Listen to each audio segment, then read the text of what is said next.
है आज के इस सेशन में। कल ये सेशन हम लोग नहीं ले पाए थे, मैं थोड़ा बिजी था। तो इसमें आज मैं उसी हिसाब से चर्चा करूंगा जिस हिसाब से आप लोग समझ पाएं, और जिस दर्शन की मैं बात कर रहा हूँ कि हर चीज़ को हमको दर्शन के हिसाब से समझना है, साइंटिफिक फिलॉसफी के हिसाब से चीज़ों को समझना है। चीज़ सब घूम फिर के एक ही है कि नेचुरल लॉ का डेविएशन जो होता है, जब उससे विच्युत हो जाते हैं, उससे अलग हो जाते हैं, तो फिर हमारे बीमारियां या तकलीफें हमारी चालू होती हैं। लेकिन जब इसको हम अलग अलग एंगल से, अलग अलग दृष्टिकोण से, अलग अलग प्रकार से और अलग अलग तर्क के आधार पर समझते हैं, तो हमारी वो पकड़, जो हमारी समझदारी है, वो सॉलिड होती है। चीज़ तो बहुत है, बड़ी सिंपल है, लेकिन उसको हमको अलग अलग पहलुओं से समझना है। तो क्वेश्चन ये था, सवाल ये था कल, कि बीमार होने पर क्या वास्तव में दवाई की कोई ज़रूरत होती है? जैसा कि हम लोग को ट्रेन किया गया, हम लोग आमतौर पे समाज में ज़्यादातर लोग इस बात को विश्वास करते हैं। हम लोग जैसे कुछ लोग हैं, बहुत गिनती में, माइक्रोस्कोपिक माइनॉरिटी है, बहुत कम लोग हैं जो इस बात को समझते हैं कि नहीं, दवाई के बगैर भी ठीक हो सकते हैं। तो चलिए इस मुद्दे को समझने की कोशिश करते हैं कि एक अलग एंगल से। हम लोगों ने तो पहले समझा है कि बीमारी का मूल कारण है गंदगी। शरीर में जो टॉक्सिन बनता है, टॉक्सिन निकल नहीं पाता, उसका एक लेवल आता है, जिस लेवल के बाद शरीर के बर्दाश्त की कैपेसिटी, शरीर के कैपेसिटी से ज़्यादा टॉक्सिन लेवल आ जाता है, तो ऑर्गन काम करना बंद कर देते हैं या धीरे धीरे कमज़ोर हो जाते हैं। इसको बीमारी मानते हैं। लेकिन इसको हम एक दूसरे तरीके से समझने की कोशिश करते हैं। देखिए, हमारे शरीर में दो प्रकार की बेसिक क्रियाएँ संचालित होती हैं। एक को हम लोग बोलते हैं कैटाबोलिज्म, जिसको बोलते हैं डिस्ट्रक्टिव प्रोसेस, और एक प्रक्रिया होती है जिसको हम बोलते हैं एनाबोलिज्म, मतलब वो कंस्ट्रक्टिव प्रोसेस। इस दो प्रोसेस में हमारा पूरा शरीर चलता है। एक है जो हमको शरीर में जो भी चीज़ बनती है उसको डिस्ट्रक्शन होता है, तोड़फोड़ होती है, और उसको बोलते हैं कैटाबोलिज्म। कैटाबोलिज्म मतलब चीज़ को छोटा छोटा छोटा भाग में काटना और उसको बाहर करना शरीर के, जो भी गंदगी बनती है, कैटाबोलिज्म हो गया। और एनाबोलिज्म हो गया कि शरीर में जो सूक्ष्म तत्व या सूक्ष्म जो क्या बोलते हैं पदार्थ जाते हैं, जैसे प्रोटीन गया तो हमारा शरीर उसको एमिनो एसिड में कन्वर्ट करेगा, इसी के बाद एब्जॉर्ब होगा। कॉम्प्लेक्स कार्बोहाइड्रेट जाएगा तो उसको पहले कन्वर्ट करेगा काय में, सिंपल शुगर में, उसके बाद एब्जॉर्ब होगा। फैट यदि हमने खाया, वसा खाई, तो वो पहले फैटी एसिड में कन्वर्ट होगा। ये तो अभी ब्रेकडाउन पाचन की प्रक्रिया के दौरान हुआ। अब ये सेलों में जब जाता है, जब इसको फिर जोड़ के शरीर प्रोटीन बनाता है, अमीनो एसिड को जोड़ के प्रोटीन बनाएगा तो हमारे शरीर में प्रोटीन जाएगा। जब फैटी एसिड को जोड़ के फैट बनाएगा तो हमारे शरीर में फैट की ज़रूरत पूरी होगी। जब इसको ग्लूकोज को जब एनर्जी में कन्वर्ट किया जाएगा, है ना, सेलों के अंदर, तब वो हमारे शरीर में जाके जो सेलों की रचना होगी, या ब्लड बनेगा, या लिम्फ बनेगा, या जो भी सिस्टम बनेंगे। तो ये प्रक्रिया है कि सिंपल से कॉम्प्लेक्स, जिसको बोलते हैं एनाबोलिज्म, मतलब कंस्ट्रक्टिव प्रोसेस होती है। जब हमारे शरीर के टिश्यू बनते हैं, ऑर्गन बनते हैं, ब्लड बनता है, तो ये कंस्ट्रक्टिव, सिंपल से बनती है, कॉम्प्लेक्स। और डिस्ट्रक्टिव प्रोसेस जिसको कैटाबोलिज्म बोलते हैं, वो होती है, मान लीजिए हमारे शरीर से कोई पदार्थ हमारे शरीर में गया, या सेलों का जो गंदगी जाती है, सेल भी रोज मर रहे हैं, नए सेल बन रहे हैं, पुराने सेल डैमेज हो रहे हैं, तो वो सेल जो है वो तो ऐसे ही बाहर नहीं निकलते ना, उसको भी उसका ब्रेक डाउन करना पड़ता है। जैसे क्रेटेनाइन क्या है, क्रेटेनाइन सेलों का ब्रेक डाउन है। जैसे बहुत सारी चीज़ें शरीर में बनती हैं, हम खाना खाते हैं, उससे जो हमारा जो एनर्जी बनती है, उसके बाद जो बची हुई चीज़ निकलती है, वो यदि शरीर से बाहर निकलने लायक नहीं है तो उसको ब्रेक डाउन शरीर करता है। जैसे प्रोटीन को ब्रेक डाउन किया जाता है तो उससे पहले अमोनिया बनती है, अमोनिया के बाद यूरिया बनती है, यूरिया के बाद यूरिक एसिड बनता है। तो ये शरीर में प्रक्रिया चलती हैं दोनों। अब होता क्या है, ये दोनों प्रक्रिया में जब सामंजस्य या बराबर या बैलेंस बहुत अच्छा होता है तो हम लोग स्वस्थ रहते हैं। कैटाबोलिज्म और एनाबोलिज्म का जब बैलेंस होता है, मतलब शरीर में चीज़ें बन भी रही हैं बहुत अच्छे तरीके से और ब्रेक डाउन होकर बाहर भी चली जा रही हैं, तो एनाबोलिज्म और कैटाबोलिज्म का यदि बैलेंस अच्छा है तो हमारा शरीर बहुत अच्छे से चलता है। तो ये बैलेंस सबसे अच्छा कब होता है, जब हमारा खाना इस तरह का हो कि हमारे शरीर में एंजाइम जाएं, न्यूट्रिशन है, माइक्रो न्यूट्रिशन है, वो जाए और इस रूप में जाए कि वो बहुत ज़्यादा एनर्जी में कन्वर्ट हो और जो गंदगी बने वो इस तरह की गंदगी हो कि हमारे शरीर को उसको ब्रेक डाउन करके बाहर निकालने में सुविधा हो।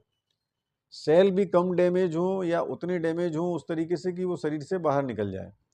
जब इसमें डिसबैलेंस होता है या असमानता आती है कि एनाबॉलिज्म आपका ठीक हो रहा है लेकिन कैटाबॉलिज्म की प्रक्रिया आपकी ओवरलोड हो गई।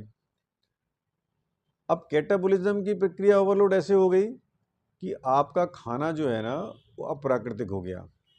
अप्राकृतिक खाने में एंजाइम होते नहीं हैं, हीट सेंसिटिव विटामिन खत्म हो जाते हैं, कार्बोहाइड्रेट की प्रोटीन की संरचना में परिवर्तन हो जाता है। तो अब ये हमारा शरीर के ऊपर बोझ रहता है। शरीर इसको पचाता तो है, शरीर एक प्रयास करता है। कभी भी शरीर का एक काम है कि आप कुछ भी डालो, कुछ भी आप बोलोगे कि नहीं हम कल से केवल कुरकुरे खाएंगे, हम केवल बिस्कुट खाएंगे, तो ये तुरंत आपको मार शरीर प्रयास करता है कि इसको भी ट्राई करते हैं। उसके पास जो भी रॉ मटेरियल अंदर उपलब्ध है, जो भी उसके सॉल्ट शरीर में उपलब्ध है, जो उसके शरीर में एंजाइम उपलब्ध है, उसके द्वारा वो उसको पचाने की कोशिश करेगा, लेकिन उसको दिक्कत होगी। तो ये दिक्कत से होता क्या है कि इसमें गंदगी ज़्यादा बनती है, क्योंकि ये आहार जो है प्राकृतिक हमारी संरचना के हिसाब से ठीक नहीं है। तो पका हुआ आहार, अब पका हुआ आहार के बाद अब तो दूसरी चीज़ आ गई, इंडस्ट्रियल प्रोडक्ट आ गया, पैक्ड फूड आ गया। वो तो फूड ही नहीं है, प्रिजर्वेटिव डले। क्योंकि किसी भी चीज़ को जब हम प्रिजर्व करते हैं या उसको गर्म करते हैं तो उसमें सबसे पहले नष्ट होता है एंजाइम। यदि एंजाइम रहेंगे तो वो चीज़ सड़ जाएगी, तो ब्रेकडाउन चालू हो जाएगा। इसीलिए जब दूध को भी लोग स्टोर करते हैं तो उसको दूध को पहले बहुत पाश्चराइजेशन करते हैं, बहुत गर्म करते हैं, फिर उसको बहुत ठंडा करते हैं, इसलिए कि उसमें एंजाइम खत्म हो जाए, उसमें बैक्टीरिया खत्म हो जाए जो उसको कन्वर्ट करते हैं। ऐसे जितने भी प्रोडक्ट आप इंडस्ट्रियल प्रोडक्ट मार्केट में देते हैं, हम लोग उसको खाना नहीं बोलते, इंडस्ट्रियल प्रोडक्ट ही बोलते हैं, उसमें सबसे पहले क्या चीज़ का अभाव रहता है? एंजाइम नहीं रहते हैं। एंजाइम केवल जीवित चीज़ों में रहते हैं।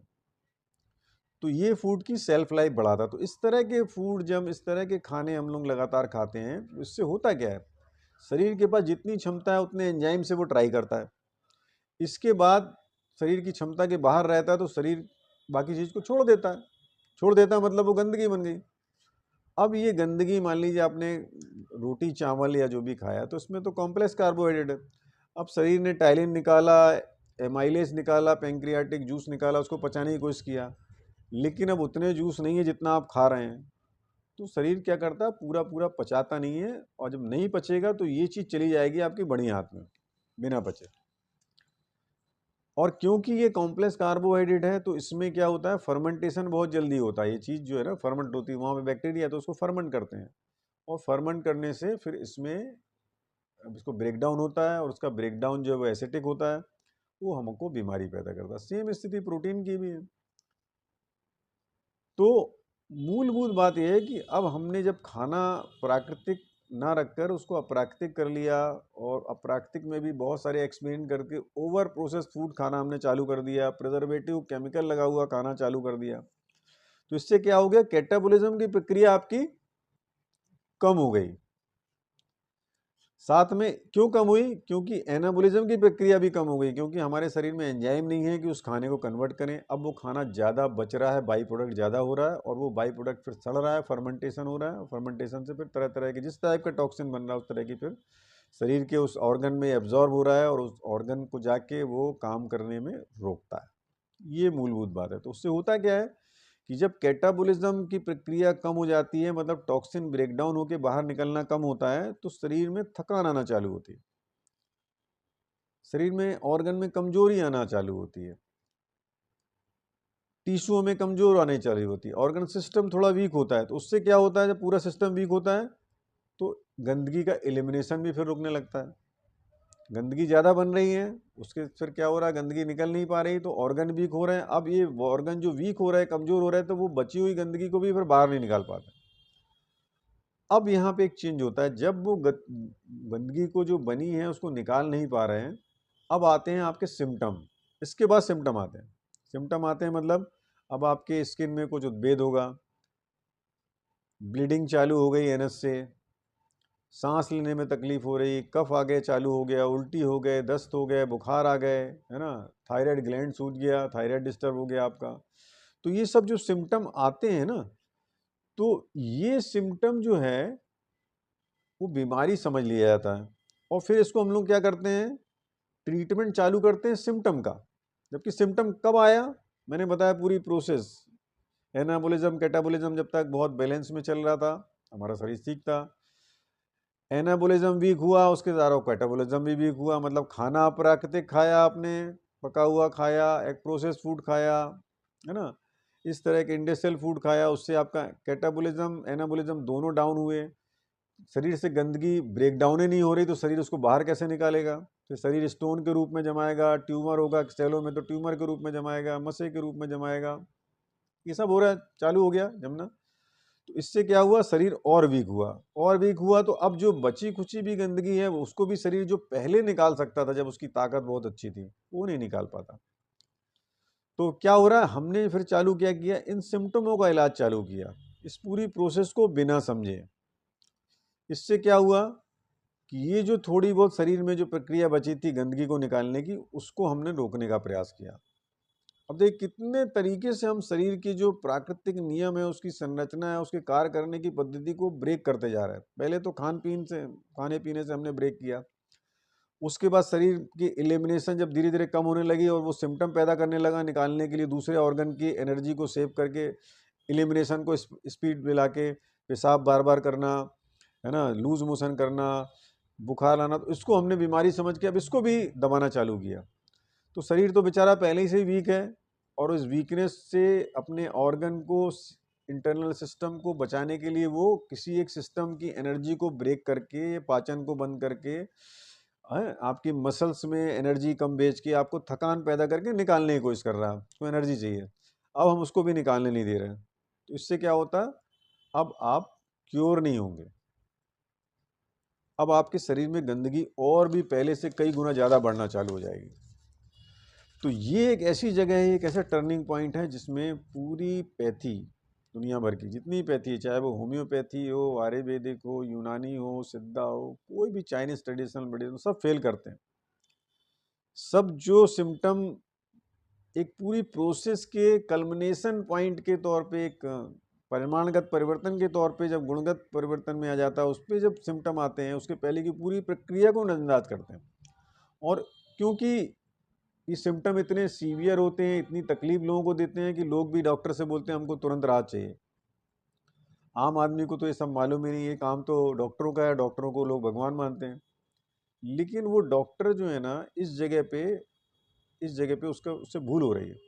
ऐसे बहुत से बड़े डॉक्टर हैं, बहुत फेमस डॉक्टर थे एक ज़माने में, जो पहले एलोपैथिक सिस्टम ऑफ मेडिसिन में ट्रीटमेंट लोगों को देते थे, लेकिन उनकी जो परीक्षण निरीक्षण था बहुत बारीक था, वो माइन्यूट चीज़ों को ऑब्जर्व करते थे, तो वो समझ पाए कि हम कहाँ गलती करें, उन्होंने छोड़ दिया फिर प्रैक्टिस, उन्होंने बोला नहीं हम कोई हेल्प नहीं कर रहे हैं लोगों को, और वो बहुत बड़े नेचुरोपैथ बने।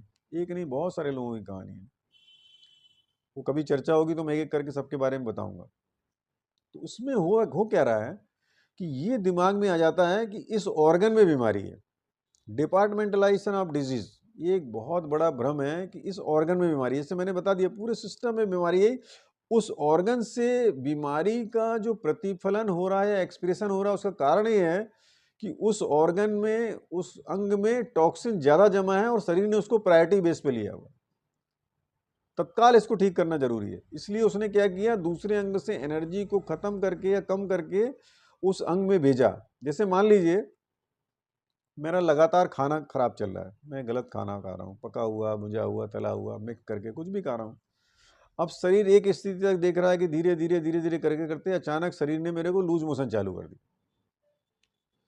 तो अब क्या हुआ, मैंने सोच लिया कि ये लूज मोशन एक बीमारी है, तो मैं क्या करूंगा, मैं इसको रोकने का प्रयास करूंगा, मैं ऐसी दवाई खाने का प्रयास करूंगा जिससे हमारा ये जो मल निकलने की प्रक्रिया है, जो शरीर की शुद्धि क्रिया है, वो रुक जाए। तो मैंने क्या किया, डिपार्टमेंटलाइजेशन ऑफ डिजीज कर दिया कि हम उससे एक अंग में प्रॉब्लम होता है, ऐसा कभी नहीं होता, प्रॉब्लम पूरे अंग में होता है। फिर शरीर तय करता है कि किस अंग में टॉक्सिन लोड ज़्यादा है और उसको मुझे प्रायोरिटी बेस पे सबसे पहले उसको एड्रेस करना है, उसको समझना है और उसको क्लियर करना है। ये शरीर तय करता है और हम ये समझ जाते हैं कि उस अंग में प्रॉब्लम है।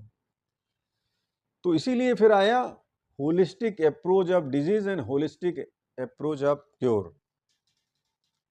तो बॉडी को माना गया पूरा एक मैकेनिज्म है, पूरा पूरा बॉडी एक मैकेनिज्म है और इस सिस्टम में प्रॉब्लम चालू होता है और बीमारी होने से सिस्टम को ट्रीट करना है। इसीलिए नेचुरोपैथी में, नेचुरल हाइजीन साइंस में कभी भी किसी बीमारी के नाम से कोई इलाज नहीं है।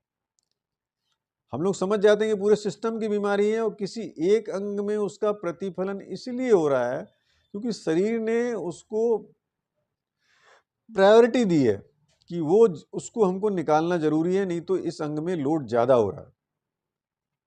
और हमने ये समझ लिया गलतफहमी से, क्योंकि हम लोग फिलॉसफी, साइंटिफिक फिलॉसफी को नहीं समझते या उस लाइन में बात नहीं करते हैं कि इस अंग में प्रॉब्लम है। कभी किसी अंग में प्रॉब्लम एक नहीं होता, पूरे शरीर के सिस्टम में प्रॉब्लम होता है। इसलिए उसको ठीक करना है तो पूरे सिस्टम को ही हमको ठीक करना पड़ेगा। दूसरी बात हमको ये समझना है, चाहे वो खाना हो और चाहे वो मेडिसिन हो, ये दोनों हमारे शरीर में कोई एक्शन नहीं लेते हैं। आपको सुन के आश्चर्य होगा कि मैं क्या बोल रहा हूँ। हम जो खाना खाते हैं ये हमारे शरीर में एनर्जी पैदा नहीं करता। हम जो दवाई खाते हैं, दवाई जाके मेरे शरीर में काम नहीं करती है, हमारा शरीर इनके ऊपर एक्शन लेता है। हम यदि कार्बोहाइड्रेट खा लेंगे तो शरीर इस पे एक्शन लेके इसको कन्वर्ट करके, शरीर इसको एनर्जी में कन्वर्ट करता है, कार्बोहाइड्रेट एनर्जी में कन्वर्ट नहीं करता अपने आप को। यही नियम मेडिसिन के साथ भी होता है। जब हम मेडिसिन खाते हैं तो हमारा शरीर मेडिसिन के ऊपर एक्शन लेता है और वो एक्शन लेने से जो सिम्टम पैदा होते हैं, वो सिम्टम जो है ना, हमको ऐसा लगता है कि मेरी बीमारी में थोड़ा सा राहत हो गई। शरीर एक्शन लेता है। अब क्या होता है कि शरीर की एक्शन लेने की एक लिमिट होती है। कैसे, मैं बताता हूं। हमारा एक ऑर्गन होता है जिसको हम लोग बोलते हैं लीवर। लीवर का काम है, जिसको बोलते हैं हम चौकीदार का काम। हम लोग जो कुछ भी खाते हैं, वातावरण से जो कुछ भी हमारे शरीर में जाता है वो पहले ब्लड में जाता है। हम लोग जो हमारा जो खाना पचता है ना, पचने के बाद पहले ब्लड में जाता है, ब्लड से पोर्टल वेन के थ्रू लीवर में जाता है।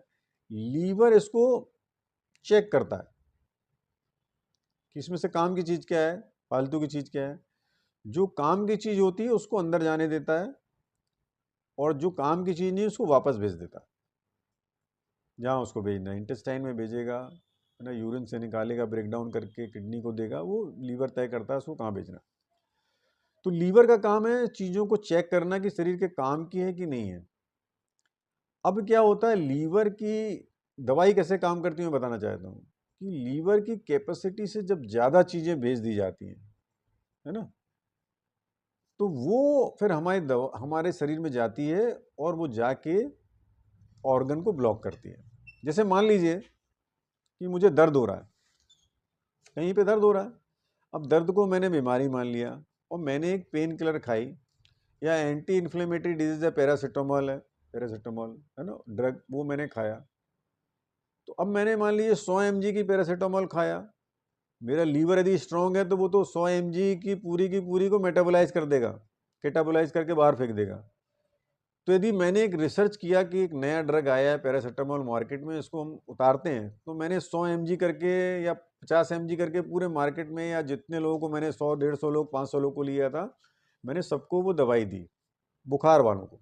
किसी हॉस्पिटल में रिसर्च किया, कहीं किया, जो भी दवाई दी। तो मैंने देखा कि आम तौर पे जो आदमी है, जो भी भारत का आदमी है, जिस देश का आदमी जहाँ रिसर्च हो रही, ये 50 mg तो पैरासीटामोल तो सभी लोग वो कर ले, मेटाबोलाइज कर लेते हैं, कैटाबोलिक सिस्टम में वो निकल जाता बाहर से। तो इन लोग फिर उसको 75 करते हैं। 75 भी उसने आमतौर पे देखा, लोग इसको लीवर तो इसको ब्रेक डाउन करके बाहर फेंके। वो लीवर का काम है, जो खाने की चीज़ नहीं है उसको बाहर करेगा, उसको मतलब नहीं है क्या चीज़ है, वो दवाई तो करेगा ही, केमिकल है तो उसको बाहर। अब उसको लोग बढ़ाते बढ़ाते बढ़ाते बढ़ाते उसको फिर 200 mg तक ले जाते हैं। अब 200 mg करने के बाद उनको लगता है कि ये दवाई जो है ना, 100 mg तो लीवर ने मेटाबोलाइज कर लिया, कैटाबोलिक एक्शन के थ्रू बाहर कर दिया। अब बची 100 ml वो ब्लड में चली जाती है, आपके सिस्टमेटिक सर्कुलेशन में चली जाती है। तो क्योंकि वो दवाई है, वो फूड नहीं है, सुन लीजिए ध्यान से, वो दवाई है जो लीवर को बाईपास करके गई है और फिर जाके वो क्या करेगी, वो तो केमिकल है, शरीर के किसी काम का नहीं है। वो शरीर को दवाई ववाई नाम की चीज शरीर नहीं जानता है। शरीर जानता है खाने की चीज और नहीं खाने की, अखाद्य पदार्थ। तो अखाद्य पदार्थ यदि ब्लड में गए, किसी तरीके सिस्टमिक सर्कुलेशन में गए, तो वो शरीर में कहीं ना कहीं जाके ब्लॉक करेंगे। अब जब वो चीज को ब्लॉक करते हैं, इसको इन लोग बोलते हैं कि आपकी बीमारी ठीक हो गई। ये एक्चुअली में पूरा सिस्टम बना हुआ है। और वो इसीलिए ब्लॉक करता है क्योंकि वो खाने की चीज नहीं है। जब खाने की चीज नहीं है तो आपके शरीर के ऑर्गन के काम की नहीं है, आपके टिश्यू के काम की नहीं है, आपके सेल के काम की नहीं है, तो पर्टिकुलर जगह पे जाके वो चीजों को ब्लॉक करेगी। जितनी आप दवाई एलोपैथिक फार्माकोलॉजी आप पढ़ लीजिए, beta blocker, enzyme blocker, hormone blocker, सब ब्लॉकर ही दवाई हैं हर चीज में। चाहे वो आपके नर्वस सिस्टम को ब्लॉक करे, चाहे ज्यादातर सब दवाइयाँ, ज्यादातर के सभी दवाई इसी तरीके से ब्लॉक करती हैं चीज़ों को, तब एक्शन लेती हैं। कुछ इनिबिट करती हैं, जैसे मान लीजिए लीवर कोई पर्टिकुलर टाइप के एंजाइम बनाता है, तो ये दवाई उसको जाके इनिबिट कर सकती है, और एक को इनिबिट करेगी तो उसकी वजह से दूसरी चीज बढ़ जाती है। ये सिस्टम बना हुआ बॉडी में। जैसे मान लीजिए हमारा ये थायराइड ग्लैंड है ना, अब किसी वजह से इसमें जो T3 T4 जो है ना हार्मोन है, वो यदि कम होते हैं किसी वजह से भी, नेचुरल मान लीजिए किसी वजह से कम होते हैं, तो हमारे पिट्यूटरी से क्या निकल जाएगा, TSH निकलेगा, थायराइड स्टिमुलेटिंग हार्मोन, वो बढ़ जाएगा। यदि ये कम होगा तो बढ़ जाएगा, लेकिन यदि T3 T4 बढ़ा हुआ है तो ये कम हो जाएगा। ये हमारे शरीर का सिस्टम बना हुआ है।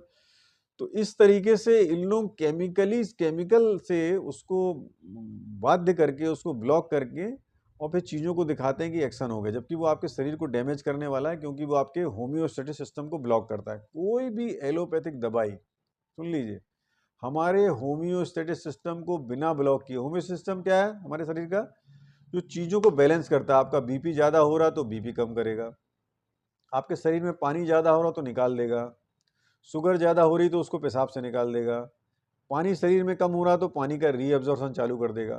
ये पूरा सिस्टम, कैल्शियम यदि कम हो रहा है तो कैल्शियम का रीअब्जॉर्प्शन बढ़ा देगा, सोडियम कम हो रहा है तो सोडियम का रीअब्जॉर्प्शन बढ़ा देगा, ज़्यादा होगा तो उसको पेशाब से। ये जो सिस्टम बना हुआ है इसको बोलते हैं होम्योस्टेटिक सिस्टम। तो इस पे हमारे शरीर का ये पॉजिटिव सिस्टम है, ये बहुत अच्छा सिस्टम है जो हमारे शरीर के बैलेंस को बना के रखता है।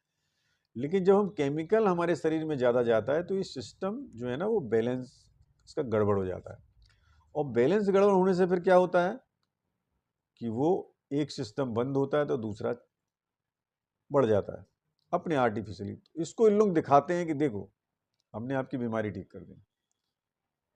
यही एक्चुअली में। अच्छा, अब सवाल उठता है कि और दूसरी भी चिकित्सा पद्धति है, जैसे आयुर्वेदिक है, होम्योपैथी है, इलेक्ट्रो होम्योपैथी है, बाकी चीज़ें, बाकी तमाम चीज़ें जिसमें दो चिकित्सा पद्धति को हम लोग इससे अलग रखते हैं, वो है होम्योपैथी और इलेक्ट्रो होम्योपैथी। इसमें क्या होता है वो मैं कभी चर्चा करूंगा। इसमें दवाइयों की मात्रा इतनी कम रहती है, इतनी कम रहती है कि उसको आप लेबोरेटरी में टेस्ट भी नहीं कर सकते। वो कैसे काम करती है मैं बताऊंगा, लेकिन उसको हम लोग इस टॉक्सिन वाली जितनी भी ट्रीटमेंट है उससे हम लोग अलग रखते हैं। लेकिन हम लोग ये भी मानते हैं कि वो भी एक्चुअली में सही इलाज नहीं है, क्योंकि उन लोग भी, होम्योपैथी भी, इलेक्ट्रो होम्योपैथी भी, कोई भी लोग बेसिक फिलॉसफी को एड्रेस नहीं कर सकते कि बीमारी का कारण जो है ना वो ये सब है, पूरी प्रक्रिया। और जो बीमारी आती है वो तो एक हाईएस्ट पॉइंट हो गया, एक सिम्टम नोडल पॉइंट हो गया, चरम चरम पॉइंट हो गया, जहाँ पे जाके सिम्टम आते हैं। तो इलाज फिर हमको क्या करना चाहिए, किसका चाहिए, हमको बीमारी के कारण का इलाज करना चाहिए। हम लोग कहाँ इलाज कर रहे हैं, हम लोग इलाज कहाँ ढूंढ रहे हैं, मदद कहाँ मांग रहे हैं, सिम्टम को ट्रीट करने के लिए। क्योंकि हमें दिखता सबसे पहले किसी विशेष ऑर्गन में है और उसका डिपार्टमेंटलाइजेशन कर दिया जाता है कि ये ऑर्गन में बीमारी है। नेटवर्क किसको है जी, हाँ। तो हमको क्या करना है, उसको प्रोसेस को समझना है कि ये सिम्टम आया कैसे। अब मैं कई बार उदाहरण देके बताता हूँ कि एक व्यक्ति बहुत लगातार यदि स्ट्रेस में है, उसका पाचन खराब हो जाएगा। एक आदमी बहुत फियर में है, पाचन खराब हो जाएगा। एक व्यक्ति बहुत अचानक उसको कोई शौक लग गया, उसको कोई दुख हो गया, उसको कोई प्रिय पात्र मर गया, अचानक शौक लगेगा, उसकी भूख खत्म हो जाएगी। तो देखिए कितने सारे कारण हैं। एक व्यक्ति कई बार बहुत खुश होता है, बहुत एक्स्ट्राऑर्डिनरी खुश हो गया, तो भी उसका पाचन बहुत ज़्यादा गर्मी में यदि आप चले जाओगे तो भी पाचन वीक हो जाएगा, बहुत ज़्यादा ठंड में चले जाओगे तो भी। तो इतने सारे कारण हो सकते हैं जिससे पाचन आपका डिस्टर्ब हो सकता है। तो उसका इलाज एक कैसे हो सकता है? उसका इलाज कैसा होगा कि वो कारण उसको पहले आप अलग करिए। यदि आपके खाने पीने में गड़बड़ी है तो उसको अलग करिए, आपके स्ट्रेस यदि हो रहा है तो उसको अलग करिए, यदि आप लगातार फियर में रहते हैं तो उसको उसको सॉल्व करिए। ये होता है कारण का समाधान। और जब बेसिक चीज़ एक ही है कि मूलभूत जो गड़बड़ी है वो खाने में यदि आप कर रहे हैं तो सबसे पहले ध्यान तो हमारा उसी में जाना चाहिए, खाने पे, कि खाने में क्या गड़बड़ कर रहे हैं। क्योंकि मैंने बताया ज़्यादातर बीमारियाँ इसी प्रोसेस को नहीं समझने की वजह से और इसको एड्रेस नहीं करने की वजह से, इसको समझने से इनकार करना या समझना कि इसको समझ के हम करेंगे क्या, या इस बात को मान लेना कि जो खाना हम लोग खा रहे हैं यही तो ठीक है, यही तो कॉमन है, सब लोग खाते हैं तो यही खाना, यही मूल आधार है, स्टैंडर्ड डाइट ही हमारा मूल आधार है। ऐसा नहीं है। तो बीमारी कभी भी इन कारणों को ख़त्म नहीं करती जिनको मैंने बताया, कि आपकी होम्योस्टेटिक सिस्टम को बैलेंस नहीं करती, आपके कैटाबॉलिज्म एनाबॉलिज्म को सेट नहीं करती, आपके खाने की जो कमी है जिस कारण से रोग पैदा हो रहा, टॉक्सिन बनना हो रहा, उस कारण को ख़त्म नहीं करती, क्योंकि वो खाने को महत्व देते ही नहीं है। तो फिर बीमारी होती क्यों है? एक तो मोटे तौर पे समझ गए कि खाना जो है हमारा गड़बड़ है, उसके अलावा भी कुछ चीज़ें इंपॉर्टेंट हैं। मैं इसके बारे में एक क्लास लूँगा जिसमें फार्माकोलॉजी से बताऊँगा। मैं आमतौर पे 2-3 बीमारियों के बारे में इसलिए बताता हूँ, इसमें डायबिटीज़ है, इसके बाद बीपी है, थायराइड है, फीवर है, कि इसमें कॉमन लोग इस्तेमाल करते हैं। लेकिन मैं हर दवाई, जो भी आप दवाई चाहेंगे जानना के, उसका मैं फार्माकोलॉजी आपको बता सकता हूँ कि ये कैसे काम करती है और क्यों इससे बीमारी ठीक नहीं होती। तो चलिए हम अब समझने की कोशिश करते हैं कि फिर बीमारी के कारणों में क्या-क्या चीज़ आ सकती है। खाने के अलावा, खाना तो आता ही है, खाने के अलावा क्या होता है? तो पहली चीज़ तो है कि रॉन्ग लिविंग और रॉन्ग फूड हैबिट। हम लोग का जो रहन सहन है और खाना जो है वो गड़बड़ हो जाता है ना। तो ये हमारा कारण है कि हम खाना अप्राकृतिक खा रहे हैं।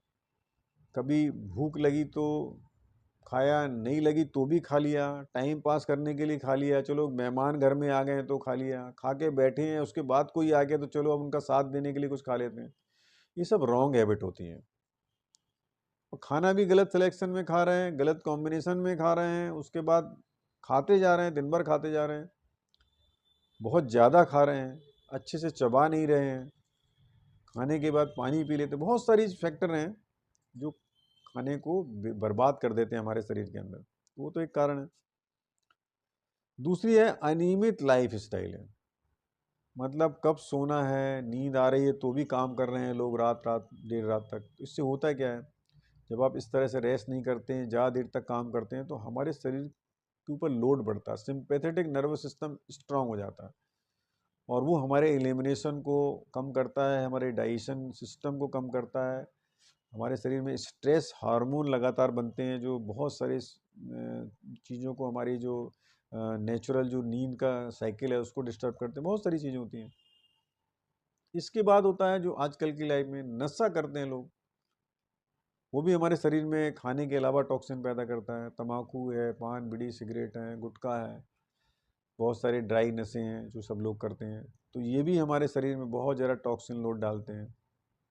मेंटल स्ट्रेस है, ये हमारी सिविलाइज्ड जो हमारी कंट्री है या सिविलाइजेशन का क्राइसिस है ये, कि मेंटल स्ट्रेस, जानवरों में भी मेंटल स्ट्रेस रहता है लेकिन टेम्परेरी रहता है, प्राकृतिक तौर पे, है ना। अब आपने देखा होगा कि जब जंगल में शेर ने शिकार कर लिया, उसके बाद खाना खा के वो रेस्ट कर रहा है, तो जानवर इस बात को समझ जाते हैं, उसके आसपास भी घास चरते रहते हैं, भागते नहीं हैं, उनको स्ट्रेस खत्म हो जाता है।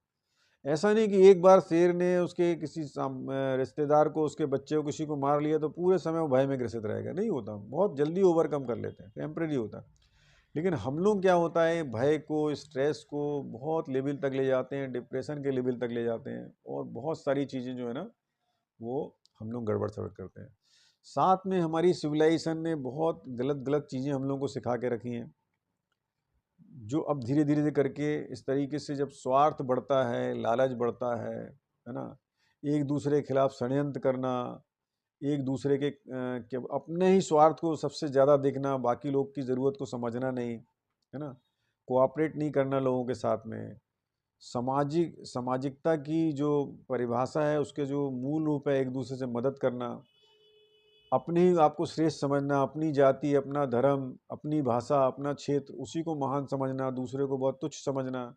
जितने आप डिस्क्रिमिनेशन करने जाते हैं, तो आप एक्चुअली में प्राकृतिक जो सोच है, जो प्राकृतिक दर्शन है, उससे आप अपने आप को अलग करते हैं। मैंने अभी उदाहरण देके बताया कि जब हम सोचते हैं कि हम आ रहे हैं, दुनिया की श्रेष्ठ जाति हैं, उसी समय हम अपने आप को मनुष्यता से गिरा देते हैं।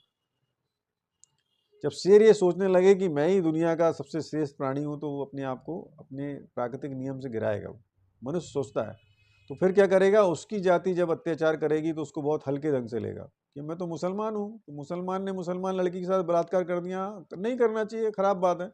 हिंदू ने किया, अरे बाप रे, हिंदू लोग तो हमारे खिलाफ हैं, हिंदू लोग तो काफिर होते हैं, फिर हमको पूरा मतलब पूरा समाज हिल जाएगा।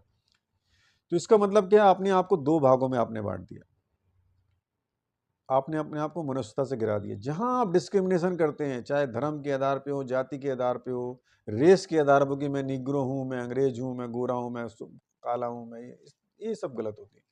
तो ये मेंटल स्ट्रेस का कारण है। जब आप अपने आप को मनुष्यता से गिरा देते हैं, जब आप अपनी आइडेंटिटी कुछ और बताते हैं, है ना, और अपने आप को श्रेष्ठ बताते हैं, और उसी हिसाब से फिर चीज़ों को, तत्व को मरोड़ना, निचोड़ना और उसको समझना चाहते हैं। इसके बाद एक बहुत बड़ा खतरा हमारे सामने है, सब कुछ ठीक करने के बाद भी, वो है पॉल्यूशन। कुछ पॉल्यूशन तो हम खुद पैदा कर रहे हैं, है ना। जितने बार हम साबुन से हाथ धोते हैं, जितने बार हम परफ्यूम इस्तेमाल करते हैं, इतने बार जितना केमिकल इस्तेमाल करते हैं, ये सब हमारे शरीर में और साथ में ये पृथ्वी के अंदर जाता है। जितना भी केमिकल हम इस्तेमाल करते हैं घर में, वो सब केमिकल हमारे शरीर में, और इसके बाद में धो के जब हम निकालते हैं, हमने जो हमारे ड्रेनेज सिस्टम जाता है, तो इस धरती को पॉल्यूट करता है। तो इसमें से बहुत सारे तो हम कर रहे हैं, लेकिन बहुत सारा चीज़ हमारे पर रेडीमेड आ रहा है खाने के साथ। आबो हवा में, मान लीजिए आप आज जहाँ रहते थे, वहाँ पे पहले जंगल था, कम मकान थे, धीरे धीरे दो चार इंडस्ट्री आ गई, उस इंडस्ट्रियल का पानी जो है वो आपकी नदियों में मिलने लगा, तो वो पानी आप पीते हैं, वो आबो हवा में जो गंदगी फैल गई। आपने देखा होगा जहाँ वो चूने की खदानें होती हैं, ऐसी खदानें होती हैं, वहाँ लोगों को लंग्स की बीमारी बहुत ज़्यादा हो जाती है, क्योंकि हमको तो शुद्ध हवा चाहिए। मैंने बताया था कि जब बहुत बड़े बड़े जानवर हुआ करते थे इस जमाने में, उस समय हमारे ऑक्सीजन की जो मात्रा थी, आज की मात्रा से कई गुना ज़्यादा थी, बहुत ज़्यादा थी। तो जब ऑक्सीजन ज़्यादा होती है तो जीव विशाल होते हैं, पृथ्वी का नियम है। और जैसे जैसे हमारी ऑक्सीजन कम होती जाएगी, हमारा शरीर छोटा होता जाएगा, जानवर छोटे होते जाएंगे। डायनासोर का क्या साइज होता था, बहुत बड़े बड़े साइज। उस समय टाइगर भी बड़े बड़े साइज के होते थे, उनका नाम कुछ और होता था, बहुत बड़े बड़े जीव होते थे, है ना। अब वो जीव धीरे धीरे खत्म हो रहा है। क्यों खत्म हो रहे हैं, कि ऑक्सीजन की मात्रा खत्म हो रही है। तो पेड़ पौधे लगाना, ये सब जो हम लोग को करना चाहिए, जंगलों को ना काटना, ये सवाल हमारा नहीं है, जनरेशन का सवाल है। ये पूरा पृथ्वी में मानव सभ्यता के जिंदा रहना नहीं रहने के सवाल के साथ जुड़ा हुआ है। उसकी हाइट हेल्थ कैसी होगी, उसकी संरचना कैसी होगी, इतना ज़्यादा प्रभावशाली है। तो इसको हम ऐसे ही हल्का फुल्का ढंग का कोई मामला है, इसको समझ के नहीं डाल सकते। लेकिन ये क्यों नहीं हो पा रहा है, उसका कारण है कि समाज में बहुत सारे कुछ लोग हैं, बहुत सारे लोग कुछ लोग हैं जिनको लगता है कि बहुत पैसा कमा लेंगे, बहुत व्यापार कर लेंगे, लोगों को नई नई चीज़ पहुंचा देंगे, उससे हम बहुत पैसा कमा लेंगे तो बहुत मज़ा आ जाएगा। ये पृथ्वी हमारा घर है, इसमें कुछ भी आप कर रहे हैं, आपके बच्चे को भी, सबको यहीं रहना है। हम लोग कितना भी सोचें कि मेरा घर तो बड़ा सेफ है, मैं तो बढ़िया हूँ, लेकिन जब आप समाज के अंदर रहते हैं तो आपके साथ भी कोई भी घटना घट सकती है। जैसे मान लीजिए कहीं अणु बम पटका गया, तो वहाँ तो लोग मरते हैं, लेकिन उसका जब रेडिएशन फैलता है तो कहाँ तक जाएगा, यदि बाजू में कोई दूसरी कंट्री भी है, उसके पास भी पहुँच जाएगा। ऐसे ही हम लोग कोई इंडस्ट्री लगा रहे हैं, कुछ पॉल्यूशन कर रहे हैं, तो वो पानी कहाँ तक जा रहा है, वो पानी को कौन कौन पी रहा है। मैंने तो अपना पी लिया पानी, अपना साफ कर लिया, लेकिन मैंने गंदा चालू किया यहाँ से, तो वो पानी कहाँ तक जाएगा। तो वैसे ही अभी कोई भी चीज़ ऐसी नहीं है जिसको हम बोल सकते हैं कि बिल्कुल मैं कर रहा हूँ बस, और मेरे को क्या मतलब है, मेरी मर्जी है तो मैं कर रहा हूँ, मैं तो आज़ाद हूँ। नहीं नहीं, हम लोग इसके लिए आज़ाद नहीं है। आज़ादी का एक गलत अर्थ है। आज़ादी का मतलब होता है हम लोग इस प्लानट में पैदा हुए, तो हमारी हर एक्टिविटी से इस प्लैनेट का अच्छा बुरा जुड़ा हुआ है, लाभ हानि जुड़ा हुआ है। तो हमको कोशिश करना है कि कम से कम इस प्लैनेट को हम लोग नष्ट ना करें।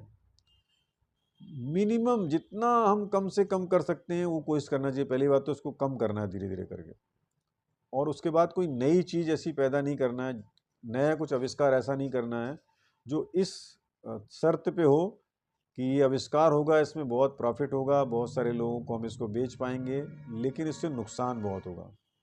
यदि उसमें नुकसान ज़्यादा हो रहा है तो ऐसी तमाम चीज़ों को हमको बंद करने की कोशिश करना चाहिए, ऐसे तमाम व्यापारों को बंद करने की कोशिश करना चाहिए। दूसरा रास्ता खोजना चाहिए जिससे कि हम सांस्कृतिक तौर पे, आध्यात्मिक तौर पे, कल्चरली हम लोग डेवलप हो पाएँ। अब इसके अलावा और एक चीज़ है पॉल्यूशन के अलावा, वो है बिना किसी वजह के या नासमझी से बेतहाशा दवाइयों का इस्तेमाल करना। कुछ लोग करते हैं, सिर दर्द हुआ जल्दी से जाके एक दवाई खा लो, पैरासीटामॉल ले लो, पेन किलर ले लो, डाइक्लोफेनाक सोडियम ले लो, कुछ ले लो तुरंत। और दवाई खाने की एक प्रैक्टिस हो गई है कई लोगों को, वो कभी भी शरीर को अपना काम नहीं करने देते। कुछ भी तकलीफ है, दर्द है, सहने की क्षमता ही लोगों के अंदर खत्म हो गई है। सब चाहते हैं कि मुझे तकलीफ ना हो, तो तकलीफ हो रही है तो शरीर आपको कुछ बता रहा है, यहाँ गड़बड़ी है ना।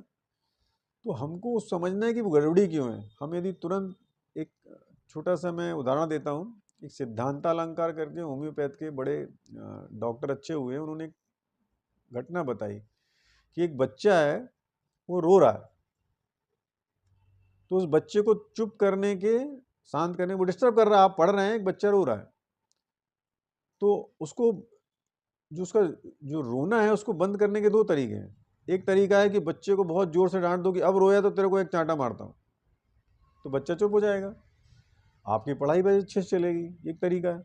और दूसरा तरीका है कि बच्चा रो क्यों रहा है, क्या इसको भूख लगी है, क्या इसको कीड़े पेट में काट रहे हैं, क्या इसके शरीर में नीचे जो जो सरफेस है वो बहुत ज़्यादा गर्म तो नहीं जिसकी वजह से उसके पैर जल रहे हों, क्या कारण है जो बता नहीं पा रहा, उस कारण को एड्रेस करना। तो दोनों कंडीशन में बच्चा चुप होगा, लेकिन एक प्रक्रिया जो है थोड़ी सी लंबी है और एक प्रक्रिया थोड़ा सा जल्दी है, शॉर्ट में है। तो ज़्यादातर लोग जो है ना इसीलिए बर्बाद हैं, उनका शरीर इसीलिए डैमेज है कि वो जल्दी की प्रक्रिया को अपनाते हैं, शॉर्टकट में चीज़ों को हल करना चाहते हैं। हर चीज़ का शॉर्टकट नहीं होता, प्रकृति में तो कोई शॉर्टकट नहीं है। प्रकृति में तो लॉ है, वो लॉ जितना टाइम लेते कि यदि गर्भवती बच्ची हुई है तो 9 महीने में बच्चा होगा, आप चाहते इसको 7 महीने में निकाल दें तो वो इमेच्योर हो जाएगा। हम उसको नहीं तय कर सकते हैं, हर चीज़ की प्रक्रिया है ना। उसको हम डिस्टर्ब कर सकते हैं, उसको बर्बाद कर सकते हैं, लेकिन उसको क्रिएट नहीं कर सकते। क्रिएशन का पावर तो नेचर के पास में है। हम लोग अपनी बुद्धि का दुरुपयोग करके उसको डैमेज कर सकते हैं। जब जब हम अपनी बुद्धि का डैमेज इस्तेमाल करके चीज़ों को डैमेज करते हैं, वो असली में अल्टीमेटली मेरे ही खिलाफ जाती है। शरीर के अंदर चल रही शुद्धि प्रक्रिया को जब हम टच करने जाते हैं तो वो मेरे खिलाफ जाती है। जब हमको बुखार होता है, बुखार को दबाने की प्रक्रिया हम लगा करते हैं तो हमको फिर क्रोनिक डिजीज होती है, मेरे शरीर का ही नुकसान होता है। एक और मैं उदाहरण देता हूँ कि मान लीजिए मुझे ठंड लग रही है, तो ये तो कोई तरीका नहीं हो कि अपने मकान की बल्ली को ही निकाल लिया, उससे ही आग जला ली। ये लेकिन ट्रीटमेंट जब हम लोग करते हैं तो हम अपने साथ यही करते हैं। तो कहीं भी ट्रीटमेंट की ज़रूरत नहीं है, हमको समझने की ज़रूरत है कि ये सिम्टम जो आ रहे हैं, जिसको हम बीमारी समझ के सिम्टम को ट्रीट कर रहे हैं, ग्रुप ऑफ सिम्टम को ट्रीट कर रहे हैं, जिसको एक बीमारी का नाम दे देते हैं ग्रुप ऑफ सिम्टम को। बीमारी की असली पूरी प्रक्रिया, लंबी प्रक्रिया जो बहुत दिनों पहले चालू हुई थी, जब हमने पहली बार खाने को गलत खाया था, पहली बार जब मैंने नशा चालू किया था, पहली बार जब मैंने केमिकल का इस्तेमाल किया था, हो सकता है 1 साल, 2 साल, 3 साल, 5 साल पहले जब मैंने लगातार कुछ दिनों तक कोई दवाई खा ली थी, तो वो प्रक्रिया तब की चालू हुई है। आज जाके वो एक चरम उत्कर्ष पे पहुंची है और एक बहुत भयावह सिम्टम के रूप में आपके सामने आ गई है। तो इस पूरी प्रक्रिया को यदि हम समझ नहीं पाएंगे, समझने की कोशिश नहीं करेंगे, तो हम हमेशा सिम्टम का ट्रीटमेंट कराते रहेंगे कि मुझे सूजन हो गई, मुझे दर्द है, मेरा यूरिक एसिड जम गया, मेरा थायराइड डिस्टर्ब कर रहा है, मेरा बीपी हाई हो गया, शुगर ज़्यादा हो गई, है ना, मेरा आयरन की कमी हो गई मेरे बॉडी में, ये सब कुछ सिम्टम है, ये कोई बीमारी नहीं है। कोई कितना भी बोल ले, मैं इसका बता सकता हूँ पूरी प्रोसेस, और जो प्रोसेस मैंने पहले बताया वही प्रोसेस है कि आपका खाना गलत है, आपकी लाइफ स्टाइल गलत है, आप एक्सरसाइज नहीं कर सकते, आप नशा करते हैं, है ना, आप दूसरों के बारे में कभी उनका क्या बोलते हैं, बुरा सोचते हैं, अपना ही अपना भला सोचते हैं, आप बहुत स्वार्थी हैं, केवल अपना भला सोचते हैं, समाज का भला नहीं सोचते, लोगों का भला नहीं सोचते, आप लोगों की मदद नहीं करते। आप कुछ अच्छी चीज़ कर सकते हैं लेकिन सोचते भर हैं, करते नहीं हैं, तो ये नेगेटिव चीज़ से आप इन्वॉल्व हो जाते हैं, पॉजिटिव चीज़ नहीं कर सकते, मेंटल आपको अंदर स्ट्रेस आ जाता है। जब बहुत आप अपने बारे में ही सोचेंगे तो आप हमेशा टेंशन में रहेंगे। जब आप लोगों के बारे में सोचने की कोशिश करेंगे, है ना, तो आपका मन हल्का होना चालू हो जाएगा। पॉल्यूशन है, फिर इसके बाद जितनी दवाइयाँ हैं इसका इस्तेमाल हम धीरे धीरे बंद करेंगे, और तब हम समझ पाएंगे, जब हमें लगातार इस तरह की बातचीत, इस तरह के डिस्कशन में इन्वॉल्व रहेंगे, समझने की कोशिश करेंगे, जब हम दवाइयों से घृणा करना चालू करेंगे। मैं एकदम ऐसा नहीं बोल रहा हूँ कि सभी को एक बार में सभी दवाइयों को छोड़ देना है, नहीं, उसकी एक प्रक्रिया है, उसकी भी एक प्रक्रिया है कि मैंने बोल दिया कि दवाई गलत होती है तो आप बोलोगे कल से मैं दवाई छोड़ देता हूँ, ऐसा कभी नहीं करना है। आपको उसकी प्रक्रिया को सही करना है, दवाई अपने आप छूट जाएगी। मान लीजिए आप बहुत ज़्यादा मीठा खाते हैं, बहुत ज़्यादा अन्न का सेवन करते हैं, और आपकी एक एज हो गई है, तो आपको शुगर हो गई है, तो आप दवाई ले रहे हैं तो अचानक बंद मत कर दीजिए, आप पहले उस प्रक्रिया को सही करिए। जैसे उदाहरण देता हूँ कि नीचे आग जल रही है, ऊपर पानी गर्म हो रहा है, अब आप बोलेंगे कि इस पानी को मुझे ठंडा करना है, तो आग को तो नीचे से निकालना पड़ेगा, नहीं तो अभी तक क्या कर रहे थे आप, एक एक लोटा ऊपर से पानी डाल रहे थे और पानी थोड़ी देर के लिए ठंडा हो जा रहा था, और आपको काम करना है उस पानी में, तो आप बीच में पानी डाल रहे थे, तो आप आग भी नीचे से नहीं निकालेंगे और ऊपर से जो है ना पानी भी ठंडा नहीं डालेंगे तो आपका हाथ जल जाएगा। तो वैसे ही दवाई बंद करने का तरीका है कि आप उनके कारण को एड्रेस करिए। अभी तक आप किसको एड्रेस कर रहे थे, किसको, किसके लिए दवाई ले रहे थे, सिम्टम के लिए। जब आप कारणों के ऊपर एड्रेस करना चालू करेंगे, उसको समझना चालू करेंगे, उसके बारे में ध्यान देंगे, तो उसको ठीक करेंगे, खाने को ठीक करेंगे, लाइफ स्टाइल को ठीक करेंगे, नींद को सही करेंगे, एडिक्शन बंद करेंगे, एक्सरसाइज चालू करेंगे, ये लाइफ स्टाइल के पार्ट है। मेंटल स्ट्रेस कम होगा, ध्यान योगा करेंगे, पॉजिटिव काम में अपने आप को लगाएंगे, एक दूसरे का कोऑपरेशन करेंगे, सहयोग करेंगे, पॉल्यूशन जितना है कंट्रोल करने की कोशिश करेंगे, और दवाइयों का इस्तेमाल अपने आप कम हो जाएगा। उसके लिए अलग से कोई स्पेशल प्रयास करने की ज़रूरत नहीं है। Thank you.